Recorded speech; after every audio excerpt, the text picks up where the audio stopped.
వెళ్ళెదము మరి ధైర్యముతో కృపాసనము చేరను.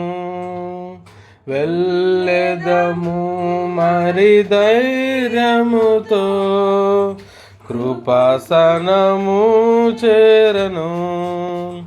తన కనికరము కృపలను పొంద తానే సహాయకుడు. తన కనికరము కృపలను పొంద తానే సహాయకుడు.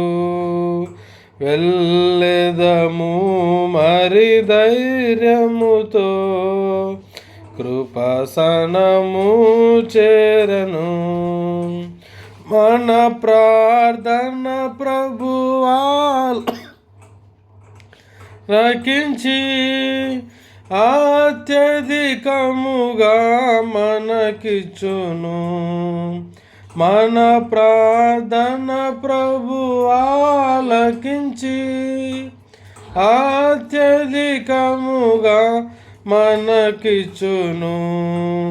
మేల్కొని మనము ప్రార్థించిన ఆశీర్వదించునుగా. మేల్కొని మనము ప్రార్థించిన ఆశీర్వదించునుగా. వెళ్ళెదము మరి ధైర్యముతో కృపాసనము చేరను. ఆత్మలనెల్లా ప్రభు రక్షించి తన మందిరమునకు తెచ్చి. ఆత్మలనెల్లా ప్రభు రక్షించి తన మందిరమునకు తెచ్చి. తన ఆలయములో మేలు పొంద వేడెదము మనము.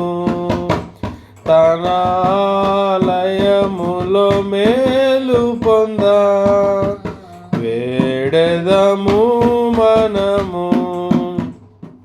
వెళ్ళెదము మరి ధైర్యముతో కృపాసనము చేరను. అందరికీ రక్షణ కలుగా రాజులకు అధికారులలో. అందరికీ రక్షణ కలుగా రాజులకు అధికారులలో. సర్వలోకులవు జీవముకై వేడెదము ప్రభునే. సర్వలోకులవు జీవముకై వేడెదము ప్రభునే. వెళ్ళెదము మరి ధైర్యముతో సనము చేరను. వాక్యము వర్ధిల్లి వ్యాపింపను. శత్రుని రాజ్యము కూలునట్లు. వాక్యము వర్ధిల్లి వ్యాపింపను. శత్రుని రాజ్యము కూలునట్లు. సేవకులాత్మతో నింపబడ వేడెదము మనము. సేవకులాత్మతో నింపబడ వేడెదము మనము. వెళ్ళెదము మరి ధైర్యముతో కృపాసనము చేరను. ఆత్మతో ప్రభు ఇంటిని కట్టి దాని యందు ప్రభు మహిమ నిండే. ఆత్మతో ప్రభు ఇంటిని కట్టి దానియందు ప్రభు మహిమ నిండి తన ఘనత వదిల్లునట్లు వేడెదమాయనను తన ఘనత వదిల్లునట్లు వేడెదముయనను వెళ్ళెదము మరి ధైర్యముతో కృపసనము చేరను సజీవరాలతో ఇల్లు కట్టి నీ అధికారము నిలుచున్నట్లు సజీవరాలతో ఇల్లు కట్టి అధికారము నిలుచున్నట్లు దేవాని హృదయానుసారులను లేపమని వేడెదం దేవాని హృదయానుసారులను లేపమని వేడెదం వెళ్ళెదము మరి ధైర్యముతో కృపాసనము చేరను తన కనికరము కృపలను పొంద తానే సహాయకుడు తన కనికరము కృపలను పొంద తానే సహాయకుడు వెళ్ళెదము మరి ధైర్యముతో కృపాసనము చేరను. ఈరోజు మన గ్రంథ పఠన నిమిత్తమై హెబ్రీయులకు రాసిన పత్రిక 3వ అధ్యాయం నుంచి మొత్తం అధ్యాయము చదువుకుందాం.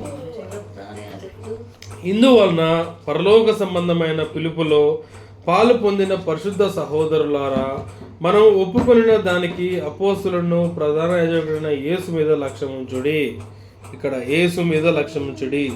దేవుని ఇల్లంతటిలో మోషే నమ్మకంగా ఉండినట్లు ఈయన కూడా తను నియమించిన వానికి నమ్మకంగా ఉండెను. ప్రతి ఇల్లును ఎవడైనా ఒకరి చేత కట్టబడును, సంస్థలను కట్టినవాడు దేవుడే. ఇంటి కంటే దాన్ని కట్టినవాడు ఎక్కువ ఘనత పొందినట్లు ఈయన మోషే కంటే ఎక్కువ మహిమకు అర్హుడుగా ఎంచబడెను. ముందు చెప్పబో సంగతులను సాక్షార్థముగా మోషే పరిచారకుడై ఉండి దేవుని ఇల్లంతటిలో నమ్మకంగా ఉండెను. అయితే క్రీస్తు కుమారులై ఉండి ఆయన ఇంటి మీద నమ్మకంగా ఉన్నాడు. ధైర్యమును, నిరీక్షణ వలన ఉత్సాహమును తుదమట్టుకు స్థిరంగా చేపట్టినలా మనమే ఆయన ఇల్లు.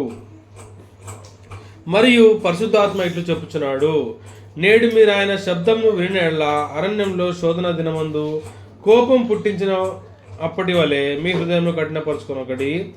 40 సంవత్సరములు నా కార్యములను చూచి మీ పితరులను పరీక్షించి శోధించిరి. కావున నేను ఆ తరం వారి వలన విసిగి మీరు ఎల్లప్పుడూ తమ హృదయ ఆలోచనలో తప్పిపోతున్నారు, నా మార్గం తెలుసుకొనలేదు. గనుక నేను కోపంతో ప్రమాణం చేసినట్టు వారు నా విశ్రాంతిలో ప్రవేశింపరని చెప్పి తిని. సహోదరులారా, జీవం గల దేవుని విడిచిపోనట్టు విశ్వాసము లేని దుష్టహృదయం మీలో ఎవని అందనూ ఒకవేళ ఉండునేమో అని జాగ్రత్తగా చూచుకొనిడి. నేడు మీరు ఆయన శబ్దము వినినెడలా కోపం పుట్టించినప్పటి వలె మీ హృదయములను కఠినపరచుకొనకూడదని ఆయన చెప్పాను గనుక పాపం వల్ల కలుగు భ్రమ చేత మీలో ఎవడునూ కఠిన పరచబడకుండానట్లు నేడు అనబడు సమయం ఉండగానే ప్రతిదినమును ఒకరి ఒకడు బుద్ధి చెప్పుకొనుడి.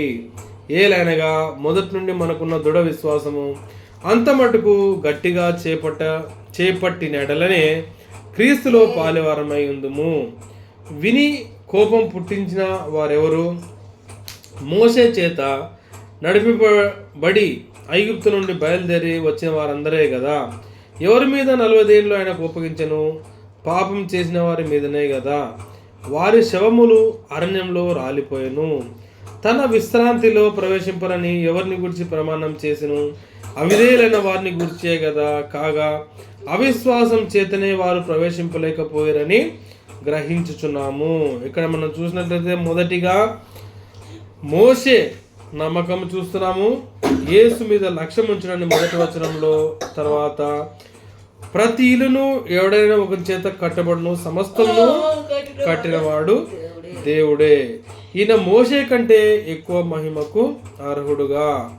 ఇల్లంతట్లో నమ్మకంగా ఐదో వచనం. తర్వాత ధైర్యమును నిరీక్షణ వల్ల ఉత్సాహమును తుదమట్టుకు స్థిరంగా చేపట్టిన ఎడల మనమే ఆయన ఇల్లు, we are the house of God. మరియు పరిశుద్ధాత్మ ఇట్లు చెప్పుచున్నాడు, మీరైన శబ్దం వినేలా అరణ్యంలో శోధన దినమందు కోపం పుట్టించినప్పటి వల్లే మీ హృదయంను కఠినపరచుకొనకుడి. 40 సంవత్సరంలో నా కార్యం చూశారని చూస్తున్నాం. తర్వాత నేడు అనబడు సమయం ఉండగానే ప్రతిదినమును ఒకరినొకడు బుద్ధి చెప్పుకొనుడి.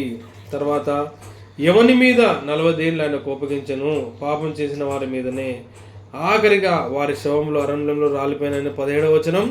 19వ వచనంలో అవిశ్వాసం చేతనే వారు ప్రవేశింపలేకపోయారని గ్రహించుచున్నాము. ప్రార్థన చేసుకుందాం.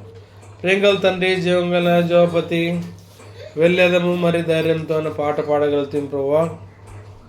మీ యొక్క కృపను బట్టి ఈరోజు హెబ్రీ రాసిన పత్రిక 3వ అధ్యాయం నుంచి ప్రభువా, మోషే నా ఇల్లంతట్లో సాత్వికుడు నమ్మకమైన వాడని మీరు సెలవిచ్చారు ప్రభువా.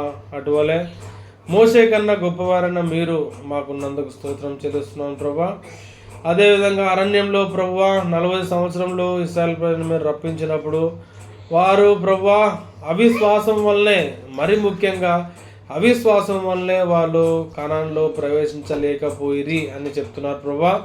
అదేవిధంగా ప్రభా మా హృదయమే మీ ఇల్లు అని మీరు సెలవిస్తున్నారు ప్రభా. ఈ హృదయాన్ని ప్రభా మీకు ఇల్లుగా మేము మలుచుకోవటానికి మీరు సమయము, మీరు ప్రభా విశ్వాసాన్ని అనుగ్రహించమని వేడుకుంటున్నాం ప్రభా. 40 దినములు ప్రభా ఇశ్రాయేలు ప్రజలు మిమ్మల్ని ఎంతో ఇబ్బంది పెట్టారు. తర్వాత మోషేని కూడా విసిగించినారు ప్రభా. అయినప్పటికీ ప్రభా వారి యొక్క అవిధేయతను బట్టి వారు శవాలయ్యి ప్రభా అరణ్యంలో రాలిపోయారని మేము చూస్తున్నాం ప్రభా. అటువలే మాలో ఉన్న అవిశ్వాసాన్ని తొలగించి ప్రభా మాకు కూడా బలమైన విశ్వాసం అనుగ్రహించి వారిని మేము మాదిరిగా తీసుకునకుండా ఎవరైతే కాలేబు యెహోషువలు ప్రభా మిమ్మల్ని పూర్ణ మనసుతో పూర్ణ హృదయంతో మిమ్మల్ని వెంబడించారో మేము కూడా మిమ్మల్ని అదే హృదయంతో వెంబడించినట్లు మీ కృప మాకు అనుగ్రహించమని వేడుకుంటూ ఈ రాత్రికాల ఆశీర్వాదాలను మాపై కుమ్మరించమని నజరేయుడైన యేసు నామమున స్తుతించి ప్రార్థించి అడిగి వేడుకుంటున్నాం తండ్రి. ఆమేన్.